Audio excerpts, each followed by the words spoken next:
Hello and welcome to this DVD, this video even, talking you through coursework planning and how you might best start off your media A-level coursework module known as more or less component 3.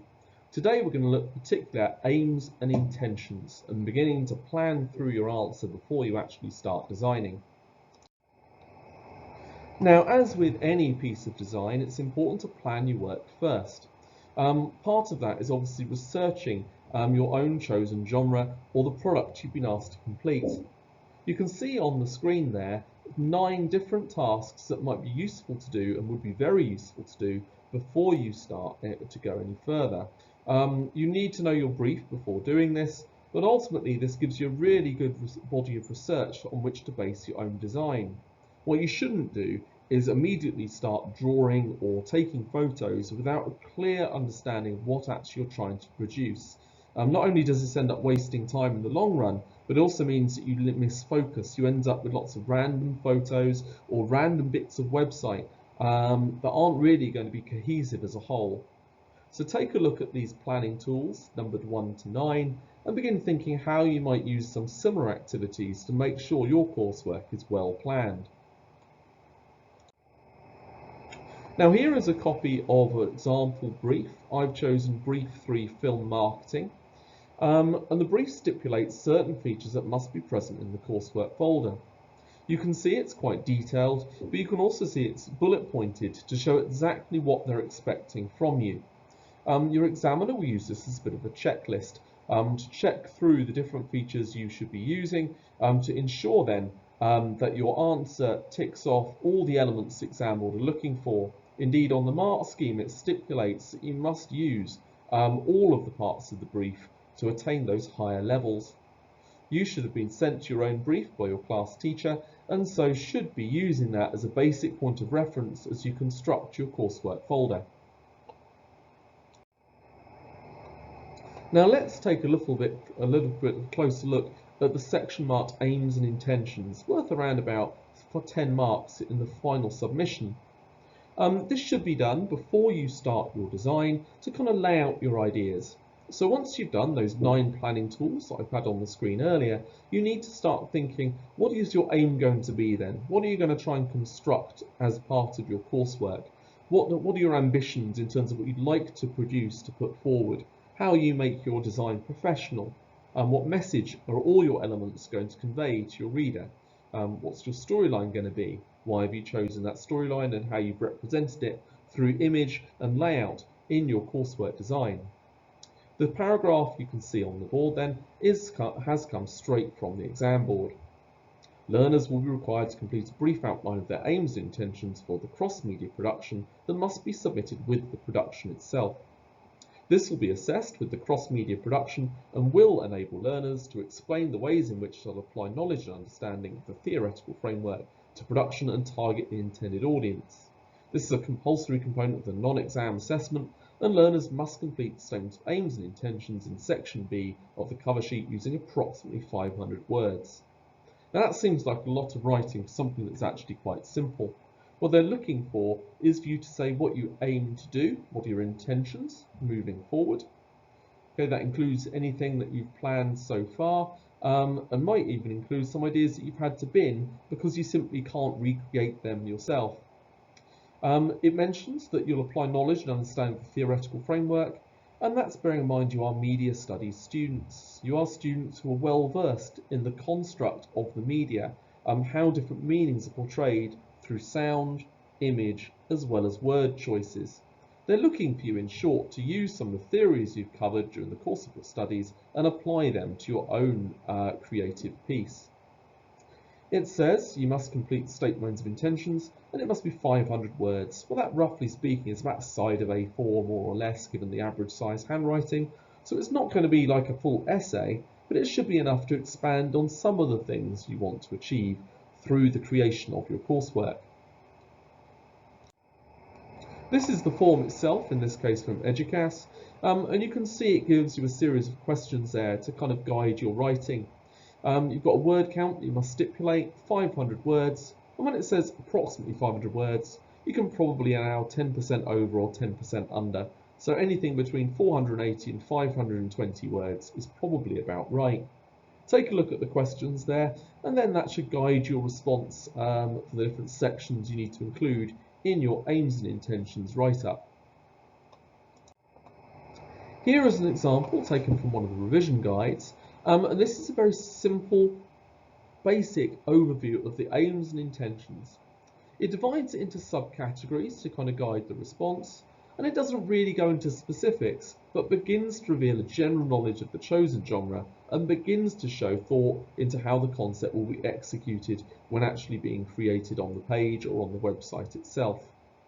This example is a really good starting point as a way of condensing your planning notes into a piece of gradable work. It allows your teacher as well to see exactly what you're attempting to create, so they're guided in terms of what to look out for as you construct your coursework folder.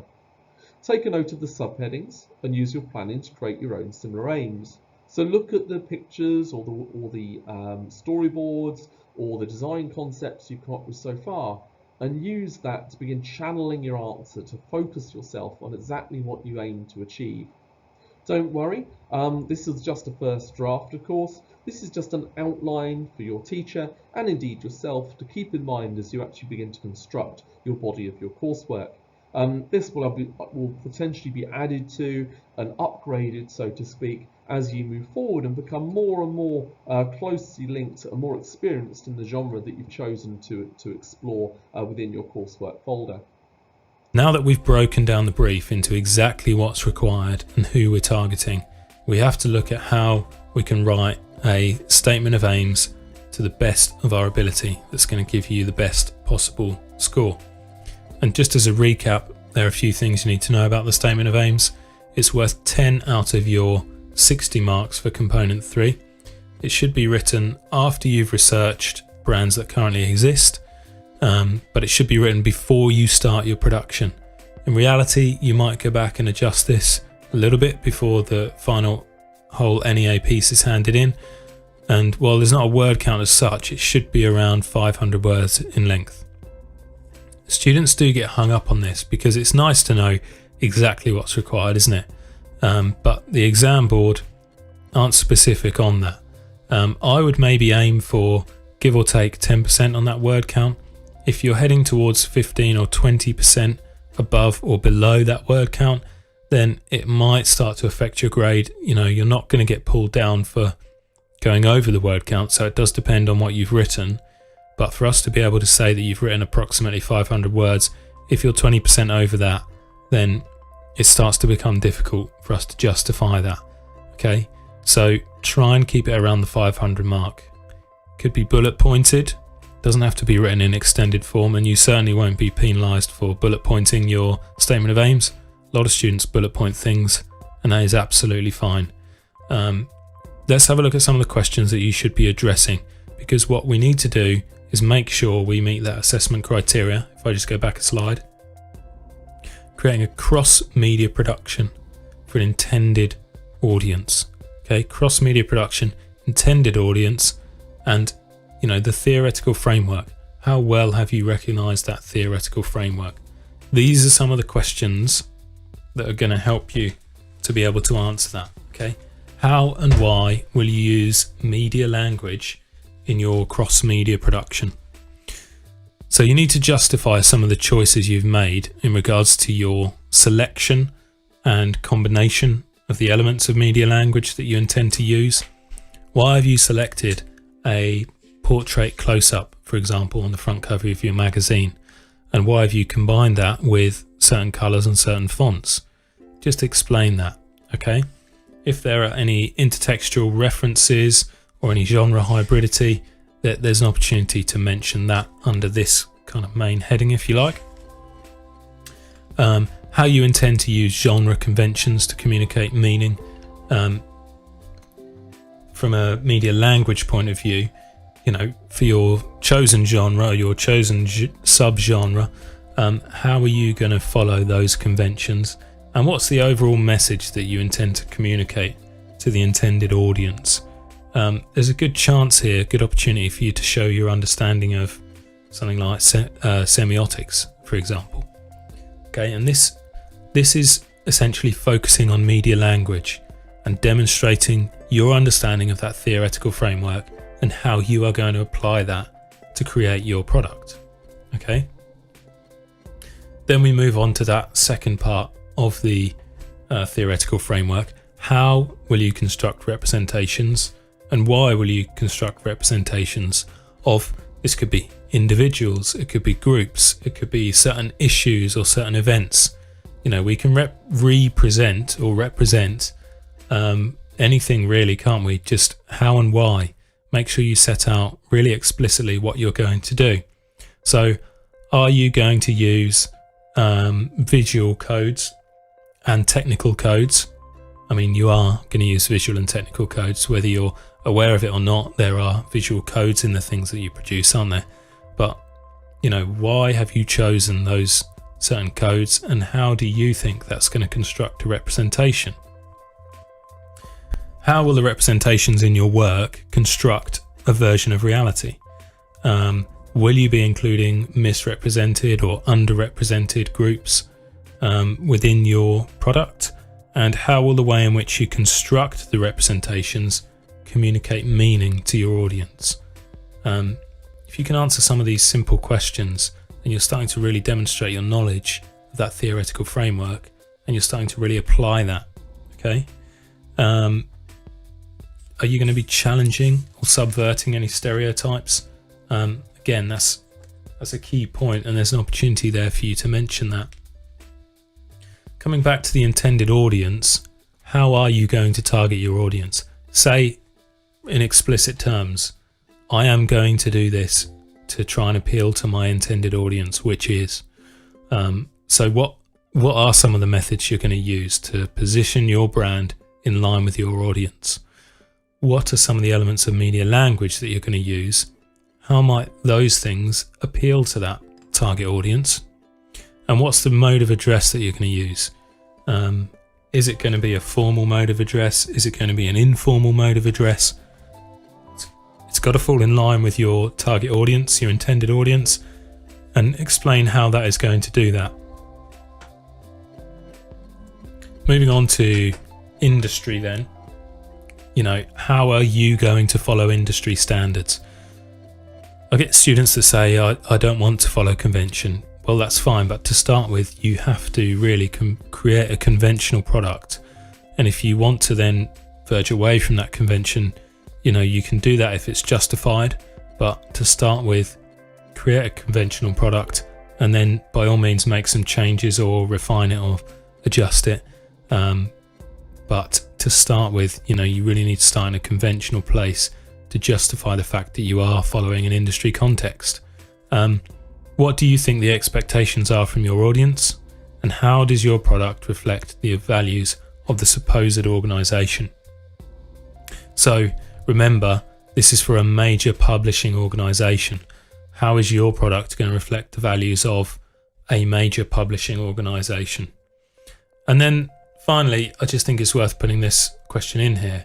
How will you demonstrate digital convergence? Some of the things you want to talk about is a consistent house style, the use of colours, certain typeface, stylized images that are the same across the brand. Yeah, we need to look at your website, we need to look at your audiovisual and your magazine, and we need to know that they all come from the same brand. So you have to demonstrate that digital convergence if you want to score really highly.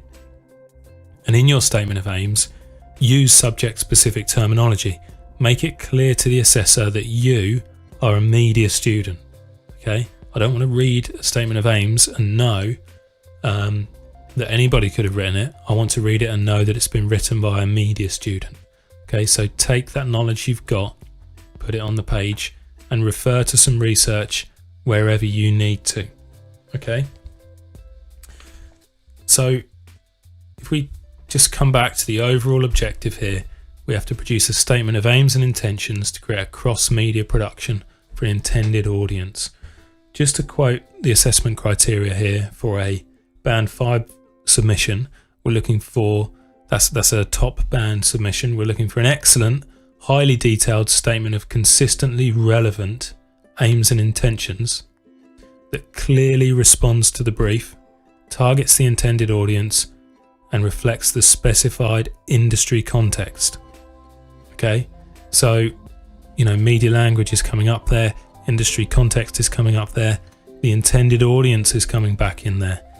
The aims and intentions demonstrate a plan for thorough and sustained use of appropriate codes and conventions and insightful representations. Excellent evidence of application of knowledge and understanding. You've got that knowledge and understanding. Just make sure that you evidence how you've applied it. Okay? And sustained use of highly appropriate subject-specific terminology that's within your product and within your statement of aims. So make it clear to us that you're a media student, okay? And these are the key points in the statement of aims. Should be around 500 words in length. Feel free to use those questions I've put up as kind of starter points if you like. You should be talking about media language, representation, industry context or industry standards, who your intended audience is and how you're going to target them, and how you're going to ensure that there is digital convergence. I'd suggest maybe getting in touch with a friend who's also doing this, swap, kind of peer assess each other's work. The assessment criteria, I will add a link to that in the description below so that you can assess each other's work against that criteria, and that's a really good exercise to do. So I'll leave this slide up for a little while so you've got these key points up here in front of you. If you've got any questions at all, just add them to the comments below. For my students, head over to Google Classroom. You'll find the Component 3 cover sheet. That's where your statement of aims should end up, in that cover sheet. There should be a copy under your work on the right hand side of the screen. Get your statement of aims in there, and then we'll make a start on planning the production in the next lesson.